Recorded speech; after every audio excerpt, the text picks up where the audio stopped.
que s'arrêter ici, c'est une bonne idée. Des ports, il n'y en a pas 36. On peut vraiment pas faire autrement? Je reformule, Lyra. Des ports, il n'y en a pas d'autres. En tout cas, pas qu'on puisse atteindre maintenant, et 3 jours de marche, c'est déjà suffisant. T'es aussi fatiguée que moi. Je sais, mais Adria, j'ai peur que les nouvelles soient arrivées avant nous et la ville risque d'être en état d'urgence. Au moins, on saura ce qui se passe à Auré.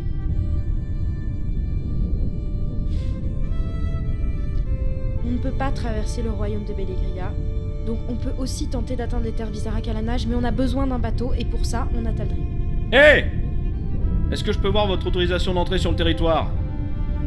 Alors, il s'avère que non. Mais on vient seulement en visite. Alors, pas d'autorisation, pas d'entrée. Nous venons voir Taldrin de Barst. Allez, Barst. Pas de chance pour vous, nous, on est du réseau Alkine. Les Barst, c'était la semaine dernière. Mais si vous voulez vraiment visiter la cité, on peut commencer par les geôles. Parfait. Elle va te coûter cher ton impertinence. Allez, au trou. Quoi? Mais non, pas parfait.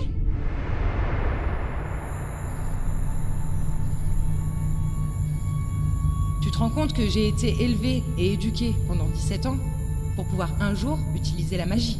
Il y a une semaine, le roi Doria me confie enfin une mission de la plus haute importance.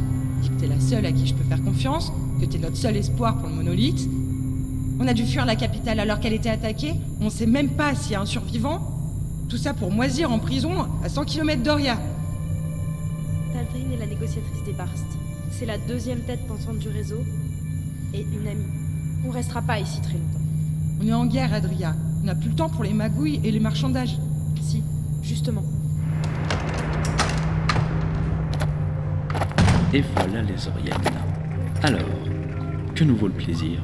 Nous venons rencontrer... Nous sommes des ambassadrices en mission officielle pour Azrif, roi d'Oria, nommé démocratiquement par l'Assemblée populaire. C'est parfait. Maintenant, on sait à qui envoyer la demande de caution pour la libération. Et voilà. Aucune chance, Ilicia a été attaquée il y a 4 jours, et ça m'étonnerait que quiconque soit à même de vous répondre. Bien sûr, notre capitale est tombée. Alors, il ne doit plus leur rester beaucoup d'ambassadeurs là-bas. Et nous aimons les investissements audacieux. Les temps sont durs, nous sommes du genre à mettre de côté. Et un loyer de plus est toujours le bienvenu. Allez, faites comme chez vous. Comment ça, le loyer? Port-le-Vent est une cité basée sur le profit. Tout est monnayable. La prison comme le reste, ce serait bien que Taldrin se dépêche. Vraiment? Ils font payer les prisonniers?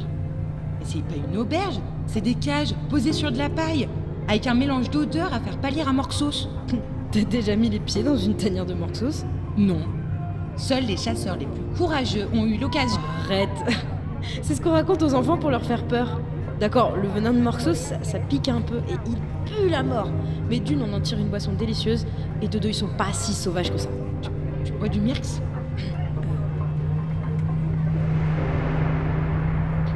La prochaine fois que t'as une idée pareille, réfléchis aux conséquences avant.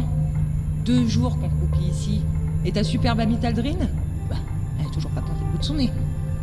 Elle a toute ta confiance, j'aimerais bien savoir pourquoi. Je suis désolée, je te l'ai déjà dit. Mais au moins, on est à l'intérieur. Et oui, j'ai confiance en elle. C'est pas seulement la négociatrice du réseau Barst. On a souvent chassé ensemble, et quand on chasse, on a plutôt intérêt à être sûr de notre double. Même s'il n'y en a pas eu que des réussites, je serais pas là si je pouvais pas lui faire confiance. Bah, j'espère qu'elle réagissait un peu plus vite à l'époque. Ne plaisante pas, elle a forcément une raison, et j'espère que c'est pas grave. Taldrin! Adria, je vais finir par croire que tu n'arriveras jamais à mener à bien une de tes recherches sans que je te vienne en aide. Taldrin, t'es pas obligé d'en rajouter une couche. Tu crois pas que c'est suffisant d'avoir passé 2 jours allongés sur de la paille dégueulasse derrière des barreaux? Non. Et puis bon, c'est toujours sympa de te rappeler que tu m'en dois une pour le compas de l'explorateur. Ah, et pour la lame de paix aussi. Et même pour Rougemère. Comment ça s'est passé d'ailleurs? J'attends ma part. Ah, oui, je t'en dois aussi une pour nous avoir sortis de prison. Je sais. Et Rougemère alors? Mais c'est pas vraiment le moment là. Vous ne croyez pas qu'on pourra en reparler quand on sera dehors? Oh, j'ai conclu. Alors mes petites ambassadrices, elle vous plaît notre suite diplomatique? Ah, négociatrice Barst. Pardon, je ne savais pas que... Enfin, vous, ici, dans les geôles... Je reviens d'une semaine d'expédition au royaume des profondeurs pour trouver de nouveaux partenaires économiques pour la cité de Port-le-Vent, et qu'est-ce que je découvre? Des émissaires diplomatiques envoyés par le royaume d'Oria derrière les barreaux parce que vos gardes ont fait un peu trop de zèle. Et vous abusez de votre position. D'autant que, je vous le rappelle, le réseau Alkine est depuis un moment menacé d'un rachat par le réseau Stélès. Et ce n'est que parce que le réseau Barst détient un partenariat avec le vôtre que ce dernier existe encore. Alors, je vous conseille fortement de libérer mes invités avant que je ne mette fin sur le champ à notre petite entente. Je me suis bien fait comprendre ? Oui, négociatrice Barst. Je les libère dès maintenant. Sans frais. Très bien. Quant à toi, Adria, tu as intérêt à tout me dire. Volnarb. On en est là.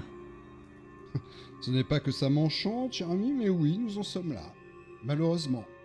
Vous savez pertinemment que le peuple d'Oria n'acceptera jamais d'être dirigé par un roi qui n'a pas été élu. Ne vous inquiétez pas, Azrif. Bellegria n'a jamais songé à changer le roi d'Oria. Permettez-moi d'en douter.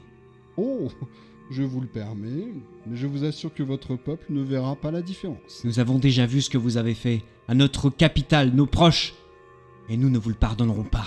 Mes condoléances. Si cela peut vous consoler, nous n'avions pas cet objectif. Quand votre garde noire a rasé l'intégralité d'un village, elle ne comptait pas faire de victimes ? Le cas du village était différent. Il s'agissait d'un impératif. Vous êtes abject. Oui. Mais votre capitale est entre les mains de mon armée. Celle-ci est en capacité d'exécuter à mon commandement une grande partie de la population. Vous compris.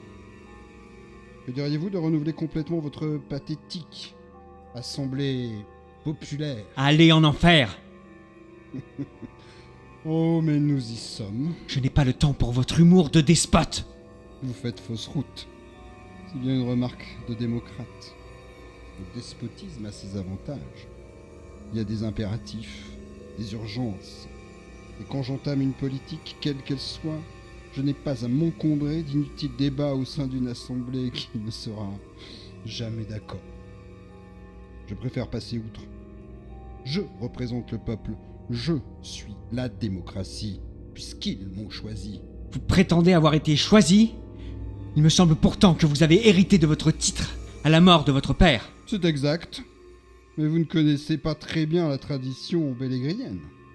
Lors du rituel de passation, le peuple a le droit de s'opposer à la transmission du pouvoir et de réclamer la nomination d'un nouveau roi. Jamais le peuple de Bellegria ne s'est opposé à moi. Jamais le peuple n'a fomenté de coup d'État à mon encontre. Alors, si vous préférez, tacitement, je suis la démocratie bellegrienne. Quant à la volonté de mon peuple, elle est derrière moi et derrière ma campagne militaire pour Oria. Sur ce, voulez-vous me guider dans mes quartiers très chers ? Le trajet depuis Bellegria s'est avéré un peu longuet.